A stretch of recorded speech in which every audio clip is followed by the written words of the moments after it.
आप लोग से ही प्रश्न रख कि भगवान के स्थान ऊंचा है कि भक्त के।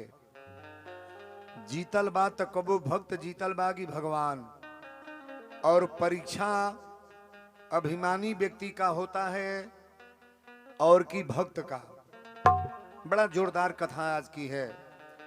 भक्त मोरध्वज का नाम आप लोग सुने होंगे, जो अपना बेटा के आरा लगा के चीरे जाता है। आज कथा इबा बड़ी जोरदार प्रसंग है। देखिए, हमनी का जीवन में अच्छा बुरा तो लगले बा, लेकिन जौन आदमी गरीबी में भी हंसत रहे, जेकरा लग कुछू ना बा, हंसत रहे आ हंसत प्राण निकल जाओ, उससे बड़ा पुण्यात्मा पुण्यभागी कोई नहीं है। थोड़ा सा चिंता लोगों को हो रहा है तो बहुत ज्यादा चिंता हो जा रहा है। राजा परीक्षित के श्राप लगल है कि तो के 7वां दिने मरे के बा। श्रीमद् भागवत की कथा में आवेला कि राजा परीक्षित को श्राप लगा था कि आपको 7वें दिन मरना है। तो उनका तो मालूम रहे कि 7वें दिन मरना है, जाके गंगा जी के घाट पर कथा सुन लें। विद्वान संत बताए कि आप श्रीमद् भागवत की कथा सुने, 7वां दिन 7 दिन कथा सुनोगे तो आपका मृत्यु नहीं होगा, मरेंगे नहीं। तो उनका तो मालूम रहे 7वां दिन मरे के बा हम कथा सुनब, लेकिन हमनी के कब मालूम बा कि कब मरे के बा। उनका तो मालूम रहे तो कथा सुन ले। 7 गो दिनवा में मरे के बा। अतवार, सोमवार, मंगलवार, बुधवार, बृहस्पतिवार, शुक्रवार और शनिवार और रवि, सब वार है। वार लिखा है लास्ट में।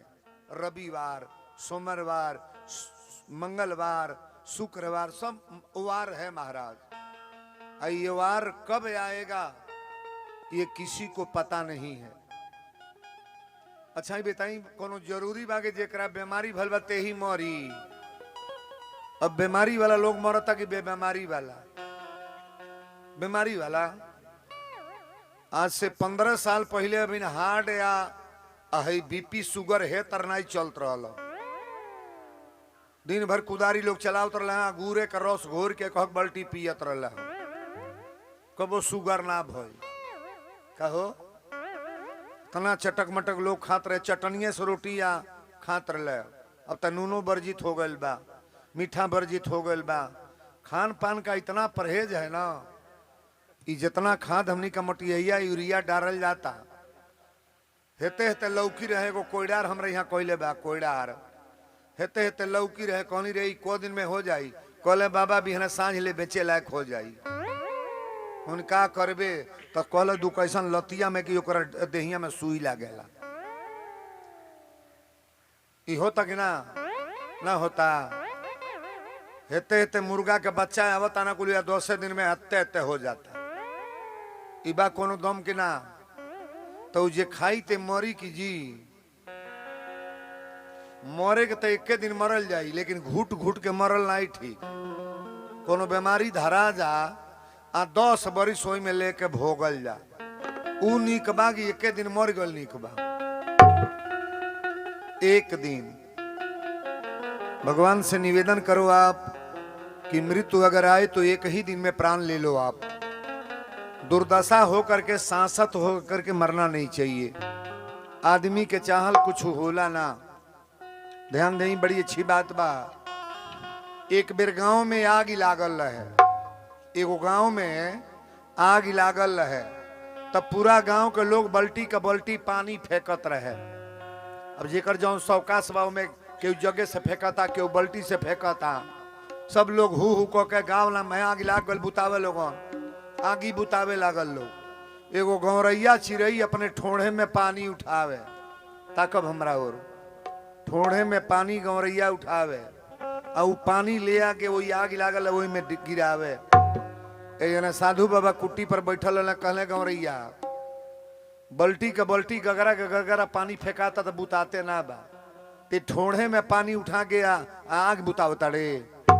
गौरैया कहल बाबा काहे तर कहतनी? कहले हम इहे पूछतनी कि इतना लोग पानी डाल के आग बुताओ तना बुताता, और तोरे ठोड़े से आग ही बुताई। गौरैया कल बाबा बुता चाहे ना बुता, लेकिन जहिया कहानी लिखाई ना, जहिया कथा लिखाई कहानी, तहिया आग लगावे वाला में ना, आग बुतावे वाला में नाम हमारा आई। गौरैया कहलस कि आग बुतावे वाला में हमारा नाम आई। आग बुताने वाला बनना चाहिए कि लगाने वाला? नहीं बोलो, लगावे वाला बने चाहिए कि बुतावे वाला?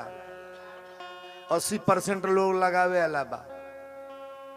हे जगी जगी जगी से जकरा जकरा दुश्मनी होई ना, उस सोचत होइया कि आन्ही आ जा तमू मुगिर जा। देखल जाई कितना मर्द बनता लोग। मर्दई तो भगवान के सामने सबका हट जाता है महाराज। भक्त बनने का प्रयास करो। भगवान धन से नहीं मिलते हैं, संपत्ति से नहीं मिलते हैं, रुपया खजाना से नहीं मिलते हैं। भगवान तो महाराज प्रेम से मिलते हैं।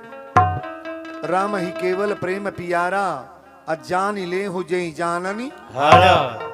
परमात्मा प्रेम से मिलते हैं। आइए अब हम लोग डायरेक्ट कथा की तरफ चलें। अपन अपन विचार हमनी का निर्मल कल जाओ। बाबा लिखले बनी कि होइहन वही जो राम रचि राखा, को करी तर्क बढ़ावही शाखा। लेकिन इहो लिखले बनी कि बिनु सतसंग विवेक न होई। विवेक कोनो क्लास में नहीं पढ़ावल जाला, विवेक कोनो स्कूल में ना पढ़ावल जाला, विवेक कोनो यूनिवर्सिटी में ना पढ़ावल जाला, विवेक कोई डिग्री कॉलेज में नहीं पढ़ाया जाता है। विवेक तो महाराज व्यास गद्दी के सामने मिलता है। कथा के जो प्रेमी हो गए हैं ना, अपना इलाका में कहीं प्रवचन हो, साइकिल उठाई है चली जाई है। इस संत लोग बैठल बड़ा, साधु बाबा ये सब बैठल बा, 2-4 जनी हमार कहीं प्रवचन हो, हमर यार तन फेंक दे पर भक भक मारा तटे उहे पनिया ले आके कुल तनी गंभीरे गिरा दे लोगन। कथवा जब ले होता तबले तो तन रोक है एक बार। हाँ चली ए पीछो मारा जाए बगलिया में। आई हमनी का कथा के तरफ चल जा। एक बेर नारद जी भगवान से पूछली कि भगवान रौरा भोजन का करी ले, रौरा कौन चीज खाई ले। अब देखिए कथा मैं शुरू कर रहा हूं। नारद जी भगवान से पूछले कि रौरा भोजन का करी ले।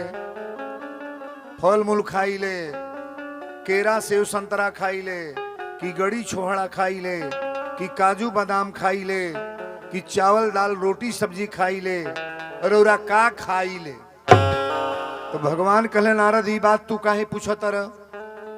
नारद जी ज्ञानी है। ना रो दो जेकर बात कबो नारद हो रहा वही के नाम नारद है। और नारद जी अपने जीवन में कभी झूठ नहीं बोलते हैं। गांव में लोग को इधर फलनवा नारद है, नारद बनना खिलौना नहीं है बाबा। नारद को भगवान भी आदर किए हैं। नारद का श्राप भगवान को लग गया महाराज। भगवान 14 बरस जंगल में घूमे। नारद की बाणी कभी खाली नहीं होती है, और नारद जो कहते हैं सो होता है। नारद जी पूछले रौरा का भोजन करी ले।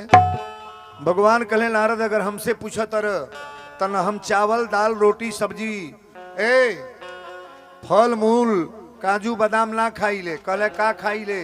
भगवान कहले हम घमंड खाते हैं, अभिमान।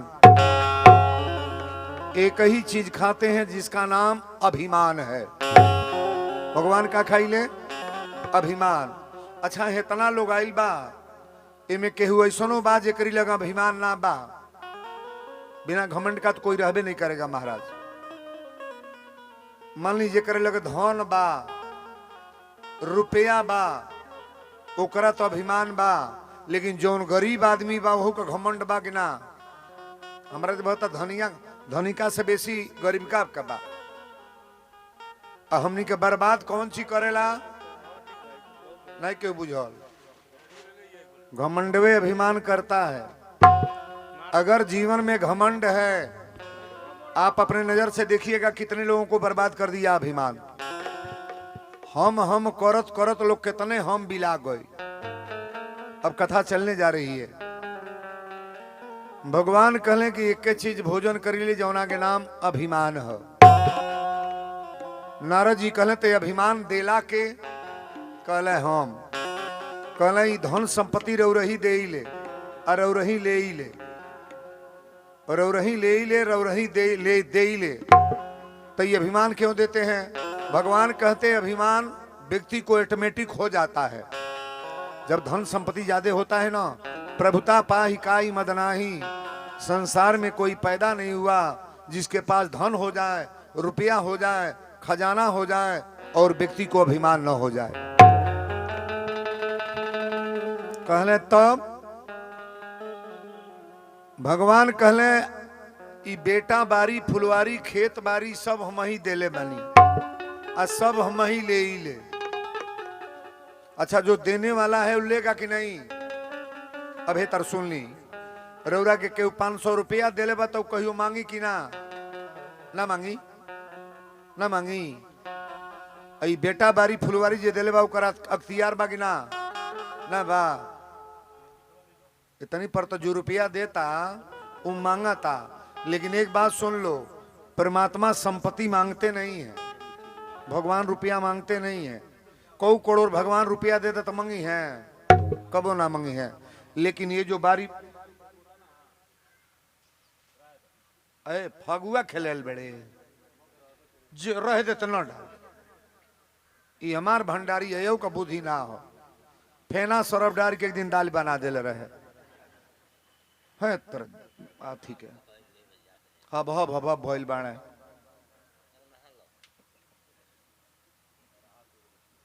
बड़ा लीला बाई नहू का कहीं अबे कुंडली के पाटब तरु हंसत हंसत ढह जाई।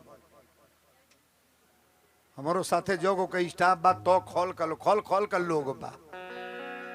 हाँ एहू में हमारियो साथे 1 करोड़ के लोग बा।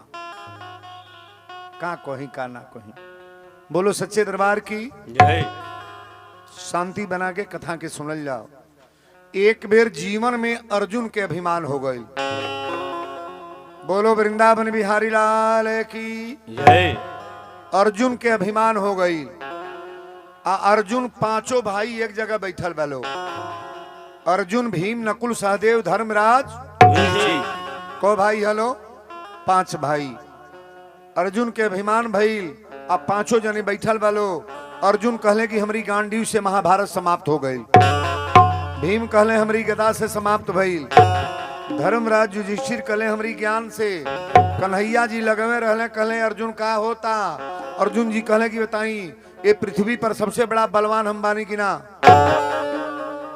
यज्ञ जौन होता सिकटिया में केहू कोई दे कि वीरेंद्र बाबा हम अकेले कैली हो तई हुकाय वाला बात बा कि ना? नहीं बा। है अकेले जग के कली एक बार तमु हड़ाड़ा ले तो पूरा जो लोग हिल गल ना बा मान के अकेले जग होई। जे अकेले जग कल बर्बादो हो गए। रावण नाथ किया एक जागा अकेले जग कैले पूरा खानदान स्वाहा। प्रजापति राजा दक्ष अकेले जग किए महाराज बर्बाद हो गए। और घमंड की जग कभी संपन्न नहीं होती है। ऐसा देखिए कोई भी काम अभिमान से कर लो। जैसे कोनो कंपाइन से कहता हमारे खेत काट दे और कहता हम ना काटब, पैसा ले तब काटब। अब मारे घमंडे उठल कंपाइन कीन ले तो चली की बैठल रही बैठ जाई। घमंड से किना गल कोनो मशीने वाला कहला पानी चला दे और पानी ना चलो हमारे ईर्खा में जाके 50,000 का पंपी सेट किन ले लो। न केहू ढकेले वाला बा न केहू ले जा वाला चली पानी। ईर्खा में कोनो काम न करो। अर्जुन जी कहले कि महाभारत में सबसे बड़ा बलवान हम। भीम कहले कि सबसे बड़ा गदाधारी हम। ए बाबू धर्मराज युधिष्ठिर कहले कि सबसे बड़ा ज्ञानी विद्वान हम। कन्हैया जी कहले अब ये लोग के घमंड बोला था। बतियाओ तुम नहीं बुझा जाई। अब वीरेंद्र बाबा ही कह दें कि हमसे बड़का बलवान विद्वान के बा तो हमरा सातल को गड़ जाएंगे कि नहीं? अपने जीवन में कभी ऐसा ना करो आप। कन्हैया जी कहले अर्जुन अब तक महाभारत की लड़ाई समाप्त हो गई। आई हमरा मालूम बा तू जीत गई। एगो काम कर। कहले का? कहले एगो यज्ञ कराव, अश्वमेध यज्ञ कराव। यज्ञ में घोड़ा मंगवाव घोड़ा पर बोर्ड लिखवा दा विश्व विजेता अर्जुन जी महाराज। जो घोड़ा को पकड़ेगा अर्जुन से युद्ध करेगा, और जो युद्ध में विजय प्राप्त करेगा पांचों भाइयों से बलवान कहलाएगा। कन्हैया जी ताना माना लगा दिहल, कहले अब ये लोग के तरह ठंडा हो लोग नहीं, जबले देख ही ना ली है आदमी, जबले पाले नहीं पड़ जाला तबले विश्वास होला ना। कितने जने के देखले बानी, केहू का बेटा मर गल ना तो देवकुरिये खोन के फेंक दी, अब नहीं दुर्गा जी का पूजो, हमार नाती मर गए, हमार मेहरारू सोखत खेलत या रोज, हम अब नहीं, हम दुर्गा जी का मनबे नहीं करब, रोज हमारे घरे भूत आवता। और देवी देवता पर विश्वास करके पूजा करो। जो जो मजाक करेंगे ना, तुम्हारे घर में भूत नहीं है तभी भूत आ जाएगा।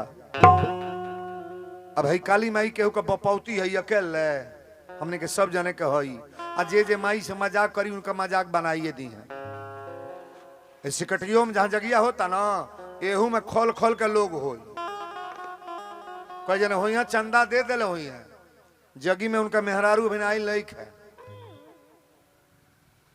वो घर ही ताना बाना में पड़ल बा।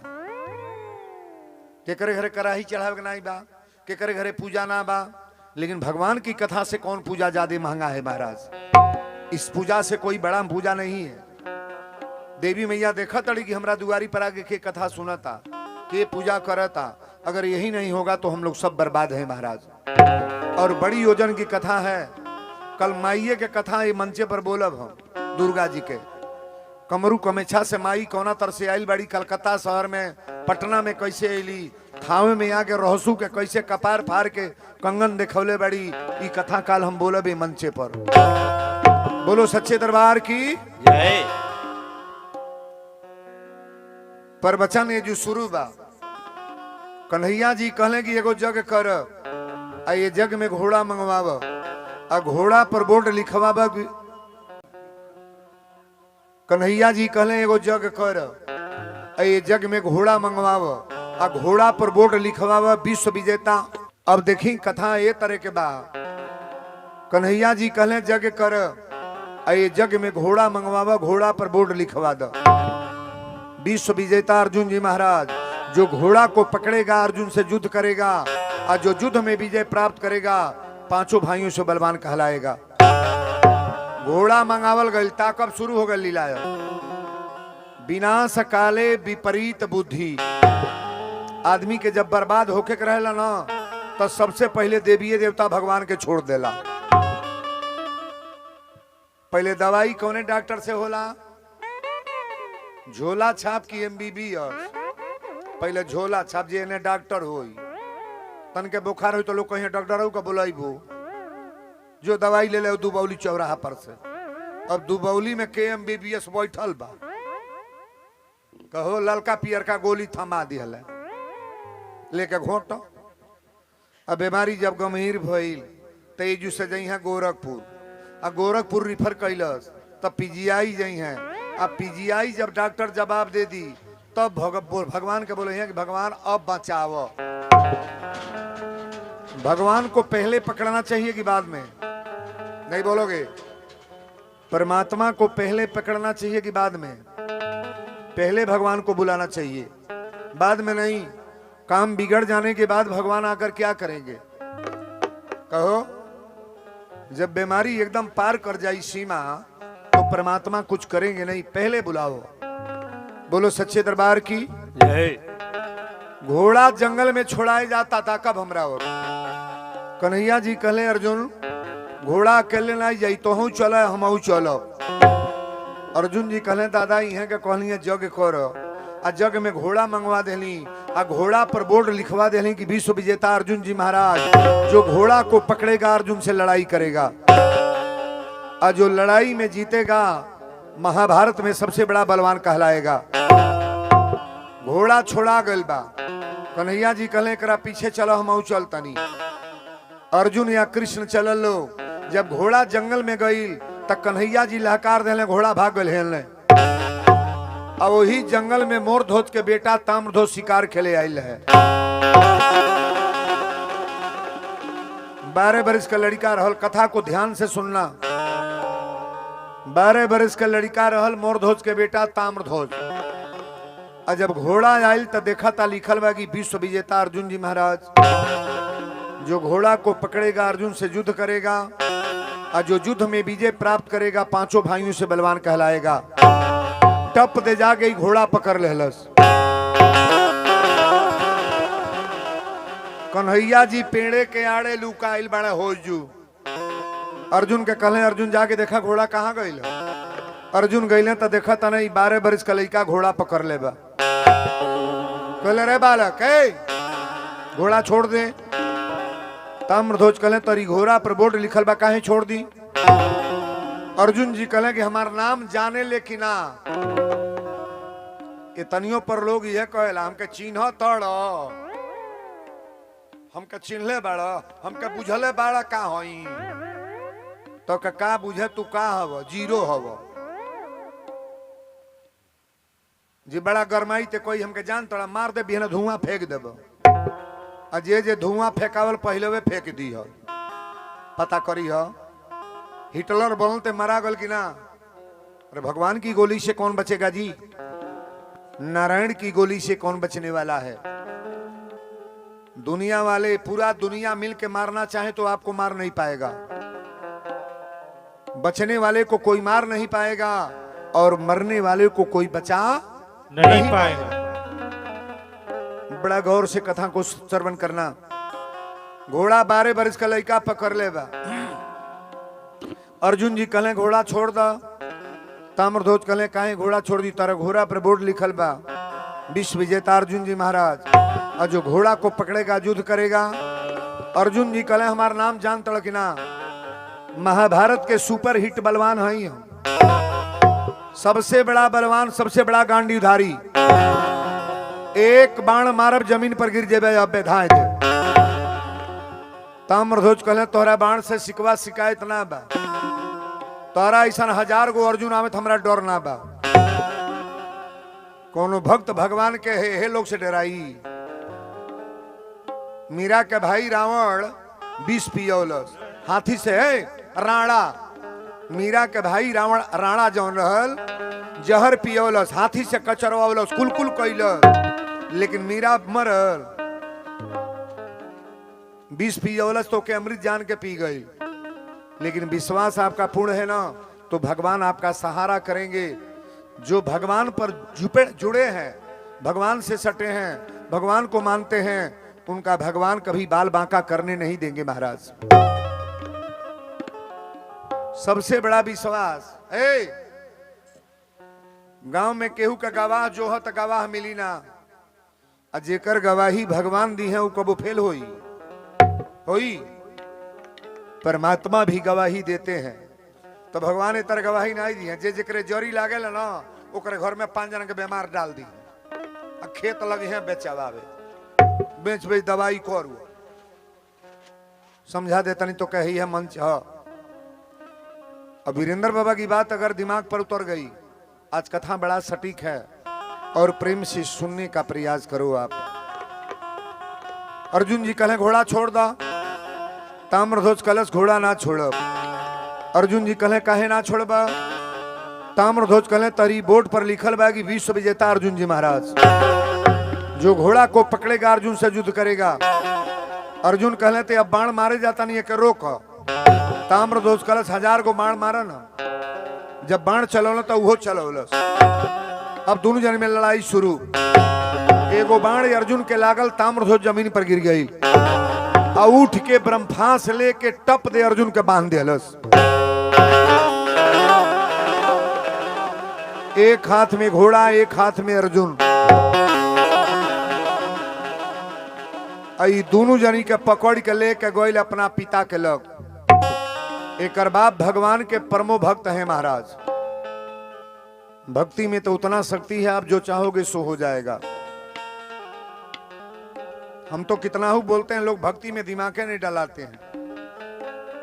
इतना हाथ उठौनी तो कल 50 जने हाथ उठौले कि अब रच बच ना खाए, लेकिन वो में पता करिए फिर खाए लगी है। क्या करो। कथा तो कहीं कहेंगे तो बुराई छुड़ाने के लिए, आगे बुराई बढ़ाने के लिए। बुराई छुड़ाने के लिए मेरी कथा है। दरबार में ले गए मोर ध्वज कहले बेटा पहले तू ई अर्जुन के यहाँ घोड़ा पकड़ के। ताम्र ध्वज कहले पिताजी इनका बोर्ड लिखल बा विश्व विजेता अर्जुन जी महाराज, जो घोड़ा को पकड़ेगा अर्जुन से लड़ाई करेगा। तो हम लड़ाई कैली हाँ, आई हमके बाण मरले हाँ, अब बंदी बना के इनके दरबार में ले आयल बनी। मोर ध्वज कहले बेटा हम जौना भगवान के भजन कर लिए उनके मित्र हवा, उन्हीं के मित्र हवा। कन्हैया जी के भजन हम करी ले अब उन्हीं के मित्र हम अर्जुन। सबसे ऊंची प्रेम सगाई, दुर्योधन घर मेवा त्यागे, साग विदुर घर खाई।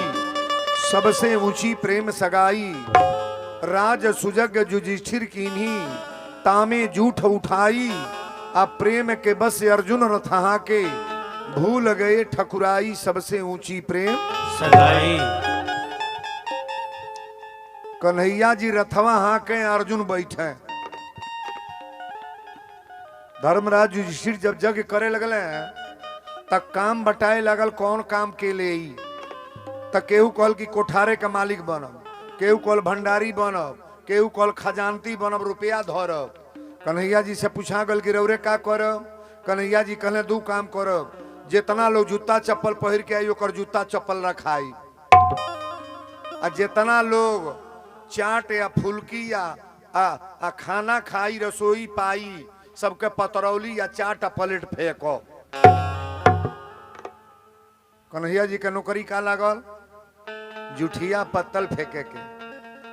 अच्छा ये जगी में पत्तल फेंकल बेजाई बा, है राम सजीवन आवे ले तो हाली हाली बटोरे ला, है कोनो पतरौली फेंकल बा, कोनो गिलास, कोनो कुछ एजू तो पतरौलियो बटोरे ला क्यों ना बा।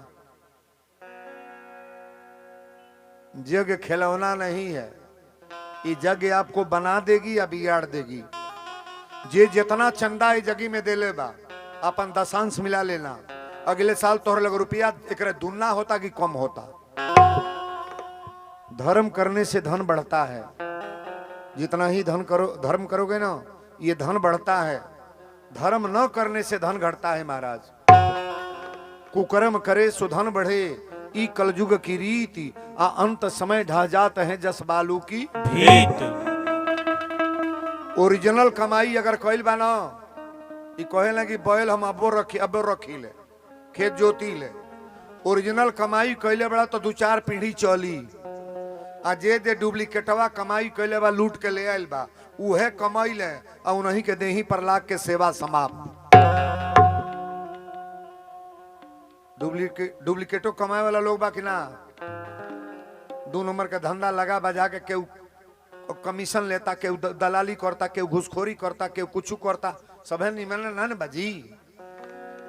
हमें के बात नहीं अपनी ओर का बोलता नहीं, तो के लोग तनीमन है और बुझे वाला सब बुझता। वीरेंद्र बाबा है बात बा, थोड़ा सा विचार बदल करके कथा को सुनना। ए मोर ध्वज कहले बेटा घोड़ा छोड़ दो। आई घोड़ा छोड़वा देले। घोड़ा अरे लिखले बने कि पुत्रवती जुवती जुग सोई, उहे महतारी बाप धन्य बा, जेकर बेटा माई बाप के बात माने आज्ञाकारी पुत्र हो। माई बाप के बात जौन बेटा मानता वो महतारी भागशाली बा कि ना, भागशाली बा। पिता भी भागशाली बा। आज वर्तमान में केहू का बात केहू माने वाला ना बा। बोलो सच्चे दरबार की जय। घोड़ा लेके अर्जुन जी अइले, कन्हैया जी पेड़ के आरे सपटल रहले। कन्हैया जी कहले अर्जुन घोड़ा कहाँ गए? अर्जुन के आंख लाल लाल। कहले घोड़ा पूछो तनी सजी लीला रूरे करवाओ तनी, कहो तनी घोड़ा कहाँ गए? कन्हैया जी कहले हम का कहली, हम एजू खड़ा बानी। गइला तू घोड़ा गइला ने का भइल बतैबो करब? अर्जुन जी कहले भइल है घोड़ा इने गइल है। 12 वर्ष का लड़का मोर धोच के आके हमरा घोड़ा का बंदी बना ले सब, घोड़ा पकड़ ले सब। अब बोलनी है तो लड़ाई करे के तैयार हो गई। कन्हैया जी कहले तोरा बोर्डवा पर लिखल बा कि विश्व विजेता अर्जुन जी महाराज। ये सिकटिया गांव में आके मंचे पर कोई ताली ठोक दे कि जे मर्द होके ते बाज ले, तब भले 80 साल के पुरनिया बा लड़ल हो तो लड़ जाएगी ना, नहीं लड़ जाएगी, रोकाई ओकरा। मोर धोज कहले कि मोर धोज से कहली तो मैंने छोड़ देले हाँ, हमहू के बंदी बना के उनका बेटा ले गल हो, हमरा घोड़ा के हमके यही तरह दोनों हाथे में टंगले पकड़ले ले गए हो। कन्हैया जी पहले 2 मिनट हंसल, कहले तहके तो बंदी बनौले ही रहला, भगवानों के नचावे के क्षमता उकरी लगबा, परमात्मा को नचा सकता है। अर्जुन जी कहले का रौरा के नचा दी, कन्हैया जी कहले परमात्मा को नचा सकता है। अर्जुन मैं डायरेक्ट बोल रहा हूं, अच्छा भगवान को कौन नचा सकता है? भक्त की घमंडी,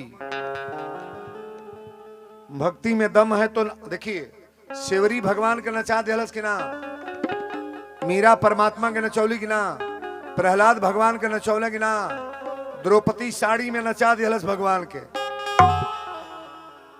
विभीषण परमात्मा को नचा दिया महाराज। अगर भक्ति में दम है ना तो परमात्मा को नचा सकते हो। अगर आपके पास दम नहीं है, अगर लापरवाही है, उल्टा सीधा खाने पीने में मजा है, तो मजा में भगवान नहीं आएंगे। भगवान तो आनंद में आते हैं, आनंद में परमात्मा मिलते हैं, और आनंद को संभालने का प्रयास करो कि आनंद मेरे पास हो। अब देखिए कथा बदल रही है। कन्हैया जी कहले अर्जुन तोहके तो पकड़ ही रहा, हमहू के नचा दी, हमहू के नचावे के क्षमता बा। अर्जुन जी कहले फिर बोला रौरा के नचा दी, कहले हाँ हमको भी नचाएगा। अर्जुन जी कहले कान खोल के सुन ली, अगर रौरा के नचावे के क्षमता बा तो कर परीक्षा लेब हम। कहले केकर परीक्षा लेब? मोर धोज के। कहले कैसे परीक्षा होई? अर्जुन जी कहले हम साधु बनब, और औरहू साधु बनी, आ साधु बन के चली ओकरा दरवाजा पर परीक्षा होई।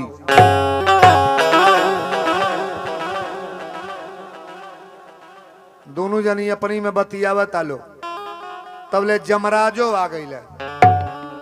हमनी के प्राण लेवे के आवेला जमराज, सबके प्राण जमराज ना ले जाले। जो धर्मात्मा है, संत हैं, सुंदर विचार वाले हैं, उनका प्राण धर्मराज जी ले जाते हैं महाराज। 2 गो जगह है, हम एक दिन बतौले रहली के उमरे लो तो लोग कहले बाबा सबके वो ही जुजा एक बार, सबे वो जुजाई हो, सबे नरकवे में जाई। कबो जे कथे ना सुनता, परिक्रमे ना करता, पूजे ना करता, वो को स्वर्ग में होई जई है। अही रातों दिन जे में अजुराल भाई हम लोग नरक में जाएंगे। आप बताइए, इतनी बात वीरेंद्र बाबा बोल रहे हैं, हमको नरक में जाने के लिए कथा मैं बोल रहा हूं। नरक में किसी को गाली दें या उल्टा बोलें, अपमानित शब्द बोलें, तब तो मेरा नरक होगा ना। हम तो किसी का भला ही बोलेंगे। वो गौले बा कौन कलाकार ना, भला किसी का कर न सको तो बुरा किसी का मत करना, पुष्प नहीं बन सकते हो तो कांटे बन कर मत रहना। भला किसी का कर न सको तो बुरा किसी का मत करना, पुष्प नहीं बन सकते तो तुम कांटे बन कर मत रहना। भला किसी का कर न सको तो बुरा किसी का मत करना, पुष्प नहीं बन सकते हो तो कांटे बन कर मत रहना। भला किसी का कर न सको तो बुरा किसी का मत करना, पुष्प नहीं बन सकते हो तो कांटे बन कर मत रहना। भला किसी का कर न सको तो बुरा किसी का मत करना, पुष्प नहीं बन सकते हो तो कांटे बनकर मत रहना। केहू के बड़ाई न बतियावल पार लागे तो कर बुराइयो न बतियाव। तारा मुँहे में उहे बीमारी बा कि खाली बाउरे बनईब। कुछ लोग होल कहीं खाए जाइए ना तो कहीं कर घरे सब ठीक रहा, सब्जी अच्छा नहीं था, सब रहले कर घरे बैठका अच्छा ना रहल, सब ठीक रहे कर डेकोरेशन अच्छा ना रहल, केवल बुरैया बतियाओगे। आ तोहरे घरे बेटी के बियाह बेटा के तिलक पड़ जाता मुंह बाद बा भौंक दे। गलती बोलता नहीं हो। में कितना मेहरारू बाड़ी गाँव में जाइए तो कहीं बा का जाई उनके घरे एगो लड्डू नहीं दिला सो पानी पिए के, का जाई ओकरे घरे सब्जिए दुकान बनौल रहा कुल खाएगा। गईबो कहली दही रहा पानी के लेखा। ए लबलबा हो तोहरे घरे कौन दहिया सजुआ काटाला नहीं बुझाता। जौन पावा ओके खा ला के उसे कह म एक इज्जतदार कहल जाला। गलत बोल रहे हैं, एक इज्जतदार कहल जाला।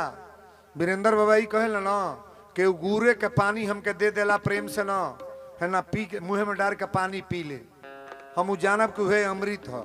आ केहू कहता है वीरेंद्र बाबा रौरा खातिर खोआ का मिठाई मंगौले बानी 1 किलो मंगौले बानी रौरा खूब खा ली खूब खा ली, तो हम बुझल ओकर रसगुल्ला गोबर हो। बिना प्रेम के वो मिठाई बिना कौन अकाज बा नहीं गौले। प्रेम पगले से जेकरा हो जाई ओके राज के कुमार का होई। ए प्रेम पगले से जेकरा हो जाई ओके राज के कुमार का करी। आ सूखे भात बिना घोटले घोटाई ओके चटनी अचार का करी। प्रेम गरबा तो नूने से भात भर पेट खा ले जाई, नहीं खा ले जाई आ कहीं कहलो ना जाई। आ प्रेम ना बा न 3 किस्म का सब्जी बनल बा, पापड़ बनल बा, सब बनल बा, और जे खाए बैठी ओहू के बेमारी के बीमारी हो जाई।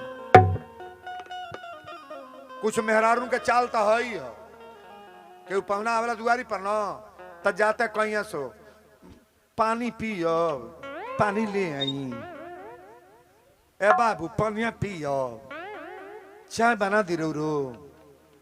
अच्छा तक केहू गोइल बा तक केहू कोई हमके पानी लिए हुआ चाय ले आए।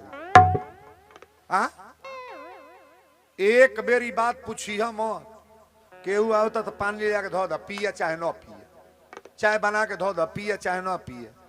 हाँ ए पर कह कि पानी पी के जाए के भाई पानी धैले बानी, चाय बनल बानी पी ली, पकौड़ी बनाओ तनी खा ली, तब तार इज्जत बढ़ी। अन तो गोइल के बाद कह पानी पियो। ई भाषा हो। हमें आधा मेहरारू यह बतिया बोले ली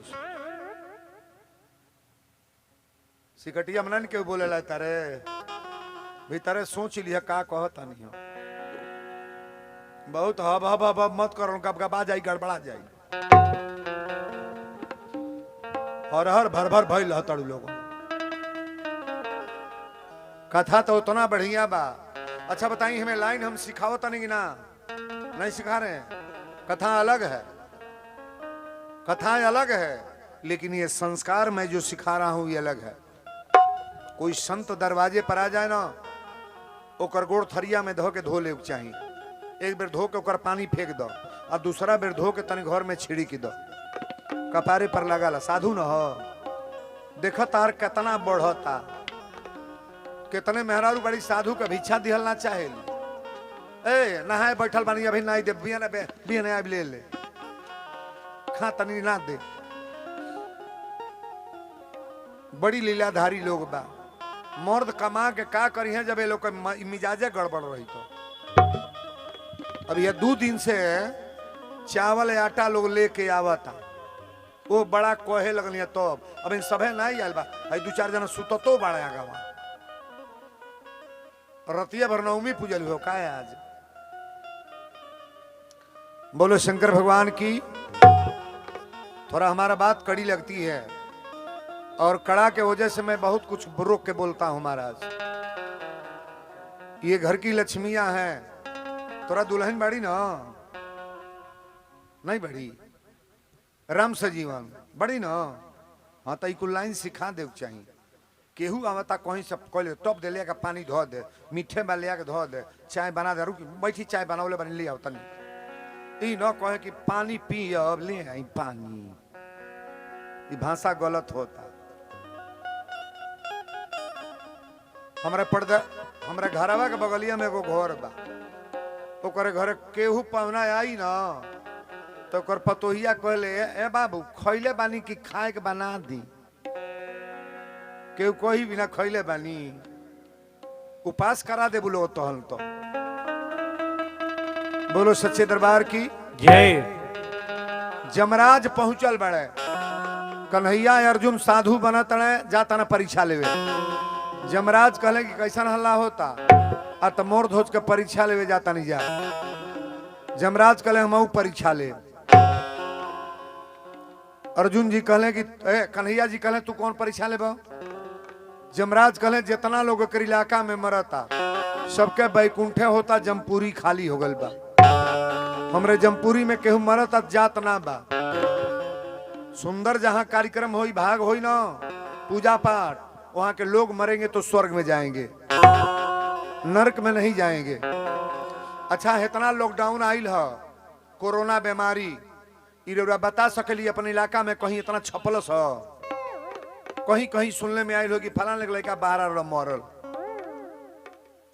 आ गोरखपुर में जाकर पता कर, एक हक मोहल्ला में 20-20 जाने, और राजघाट में कष्ट होला तो रोवल जाला जी। लेकिन अर्जुन जी कहले, अर्जुन कृष्ण साथी भैले, अब मोर ध्वज घर गईले राजा।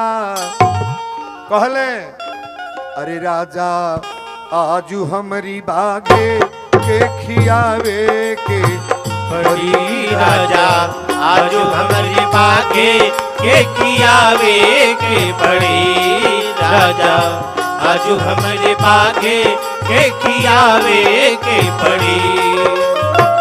खियावे के परी हो, खियावे के परी है, खियावे के परी राजा, आजू हमारी बागे के खियावे के परी राजा, आजू हमारे बागे के खियावे के पड़ी राजा, आजू हमारे बागे के खियावे के पड़ी। लिपि पोती के धरती पर लड़का के तू बैठावा, लिपि पोती के धरती पर लड़का के तू बैठावा। हार के लेके राजा रानी बेटा ऊपर धावा यार, चलावे के बेरी हंसुआ ना बहावे के पड़ी, यार चलावे के बेरी हंसुआ ना बहावे के पड़ी, यार चलावे के बेरी हंसुआ ना बहावे के पड़ी। आर चलावे के बेरी हंसुआ ना बहावे के परी, बेटा चिराए जाता। हमारी माताएं बहनें थोड़ा गौर करना, बाबू लोग ध्यान दीजिएगा इधर। बेटा के कपारे पर आरा धइल लो, ताम्रध्वज से कहें कि बेटा तोहरा देही के मानसी बाग खाई। मोर ताम्रध्वज बड़ा गदगद हो गए कि माई भगवान के दिहल शरीर है, भगवान के चढ़ावे के बारे में दोष का बा। आरा लेके जब कपार पर धइल लो तो मोर ध्वज राजा कहें कि अपनी बेटा के चेहरा और मत की है, मुड़िया पीछे करके खींचा तड़ी। ताम्रध्वज कहे माई अब ते शरीर के चीरे जा तड़ू, एक बेर हमके बाबू कह के बुला दे माई, एक बेर बाबू कह दा। महतारी कली भगवान अपनी बेटा के चिरे जाता नहीं, हमार बेटा कहता कि माई बाबू कह दे, लेकिन औलाद औलाद होते हैं बाबू। ताम्रध्वज कहे कि माई एक बेर हमके बाबू कह के बुला दे, एक बेर बाबू कह दा। बेटा के ऊपर यारा चले लगल है बाबू, और जब छाती पर यारा गई ताम्रध्वज एक बेर आवाज दिले कस के माई। छाती के दूध पियोले बड़ू, 9 महीना पेट में ढोले बड़ू, लेकिन माई के प्रेम ऐसा प्रेम होला कहाँ। गीत बा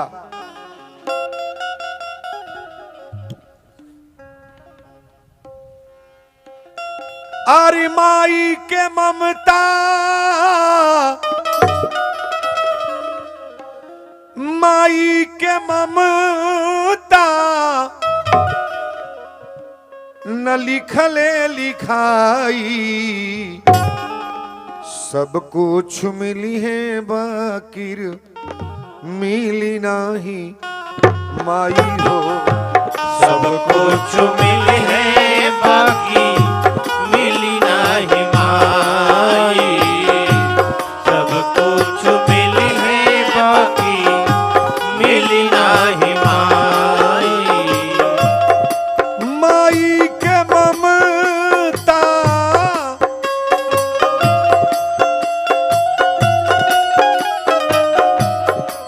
माई के ममता न लिखले लिखाई सब कुछ मिली है बाकी मिली नाही माई। सब कुछ मिली है बाकी मिली नाही माई। सब कुछ मिली है बाकी मिली नाही माई। माई के ममता न गवले गवाई न लिखले लिखाई। ई माई जौन दूध पियोले बा ओकर कर्ज के बेटा दे सकेला?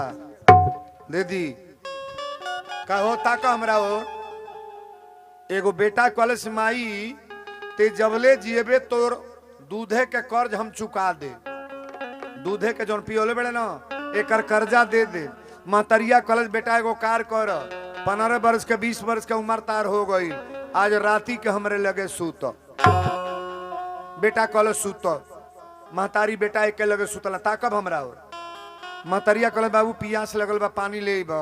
एक लोटा पानी ले ले पानी ले ले तो एक घोट पियल सजी पानी बिछौना पर गिरा दिलस। लइकवा कलस करे पनिया तो गिर गई तो महतरिया कलस गिर गल का करी। फिर कहले कहली कि बाबू एक लोटा और पानी ले आव। 2 बेर ले 3 बेर सजी वही बिछौना पर गिरा के गोलबल क दिलस। लइकवा कलस की बताओ पानी गिरा के सजी बिछौना बोझ ले कैसे सूत। तो महतरिया कॉलेज बाबू ये तो के बतावे खातिर पनिया गिरौली हम। जाड़ा के महीना में जहाँ तू मुतत रह मुतलका में हम सूत जड़वा में हमरे बाबू के ठंडा न लग जा। तू पेशाब कह के रात भर भेज देत रह सारा लुगा साड़ी भीज जाई। भिजलका में हम सूत आ जौन लुगा सुखल लत रह ओने कह के तो के सुतावत रही हम तो के कितना दिन हम सुतौली ओ मुतले में हम सुतली आ तू एक रात पानी में ना सुत पावे तरह आ तू कह तरह दूधे के कर्ज दे दे। मई के दूधे के कर्ज के बेटा चुका ली चुकाई। बेटा के यारा लगा के चीर दी हल्लो। लड़का के शरीर चीरा गई आ चीर के बाघे के सामने डाल लो। बाघ एक टुकड़ा मांस खा ले हलस। बाघ के बनल बा जमराज। बाघ एक टुकड़ा मांस खा लेलस। एक टुकड़ा मांस ना खाता मोर धोच कले सरकार हमारी बेटा के मांस खात का है ना बा। कले रोला ह कले ना कले रानी से पूछा रोल बड़ी कली की ना। कन्हैया जी कले अर्जुन जब अरवा चलत रहे ना तो भगवान फूट फूट के रोवत रहे।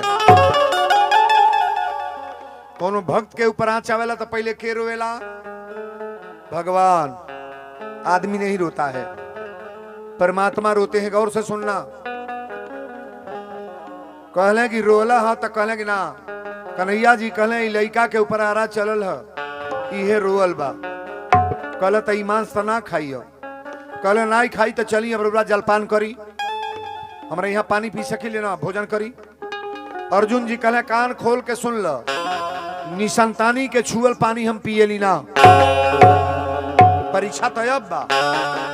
कहले निसंतानी का छुआ मैं जल नहीं पीऊंगा।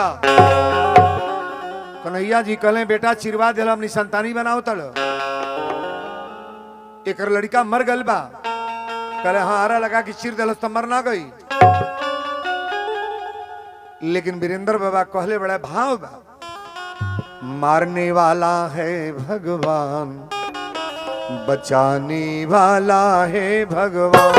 मारने वाला है भगवान, बचाने वाला है भगवान। मारने वाला है भगवान, बचाने वाला है भगवान। पालना बाका होता जिसका, वो है दया निधान। मारने वाला है भगवान, बचाने वाला है भगवान। मारने वाला है भगवान, बचाने वाला है भगवान। कहलन निसंतानी के छुअल पानी ना पिया। बरोदाई बताई, ई मरल बेटा जिंदा होई कि ना होई। एक निवेदन करब आज, जबले लड़का जिंदा ना हो जा पंडाल में से बाहर ना जाइएगा। हमको पैसा ना दीजिएगा, ठीक है, लेकिन मरे बच्चे को छोड़ करके बाहर ना जाइएगा। बोलो शंकर भगवान की। कहले कि निसंतानी के छुअल पानी ना पिए। कन्हैया जी कहले कि अर्जुन एकरा बाद ऐसा शब्द मत बोलो। बेटा चिरवा दिला के निसंतानी बनाओ तरह। बेटा चिरवा के आप लोग यहाँ बोलेंगे तो बोलेंगे। हाँ,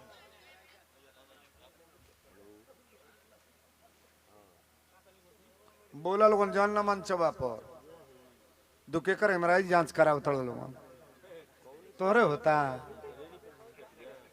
के कर भइल हो हमारा जांच करिया में के बतावा। 33 वर्ष का लड़का बड़ा सुकले हमारा आई होता तोरा भतीजे हम चल करावल होने मराई। जब दर्दवा हुई तो का हो मराइए न हो।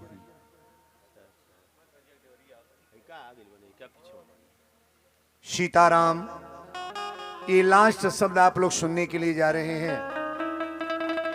अब हम निवेदन करेंगे, एक तो आज इतना हवा धूप रहा, पहले तो लाख लाख आशीर्वाद जो आज गर्मी में धूप में आप लोग कथा में आए हैं। कहले कि निसंतानी के छुअल पानी ना पिए। भगवान तीसरा रूप साधु के बना के ले। कहले कि लड़का तो मरल ना बा। कहले कहे मर गल बा? मरल ना बा। कहले जल फेंका करा ऊपर हिले लागल। दूसरा बेर कहले जल फेंका, लड़का तुरंत दूसरा टुकड़ा सट गई। तीसरा बेर कहले जल फेंका, लड़का खड़ा हो गल। ताल भी जाएगा बरिया रे। अर्जुन जी भगवान के पैर पकड़ के रोए लगले। कन्हैया जी कहले हमार गोड़ ना पकड़, ये लड़का के माई बाप के गोड़ पकड़। अब तोहरा ई बतावे के बा। कन्हैया जी पूछले अर्जुन ने धरती पर सबसे बड़ा बलवान के बा? कहले ई ताम्रध्वज। कहले पृथ्वी पर सबसे बड़ा भक्त हमार कौन बा? अतमोरध्वज। अपनी बेटा के चीर को कोई संत को देगा महाराज? ताम्रध्वज कहले सरकार आज एक निवेदन हमार बा, केहू के घरे जाए फूल मांग ले, फूल मांग ले, माला मांग ले, गड़ी छोड़ा काजू बादाम मांग ले, भक्ति मांग ले, लेकिन आज से किसी के बेटे को चिरवाने का प्रयास। धरती पर पहला कांड है यह। अपन बेटा चीर के कोई भगवान को समर्पित करेगा?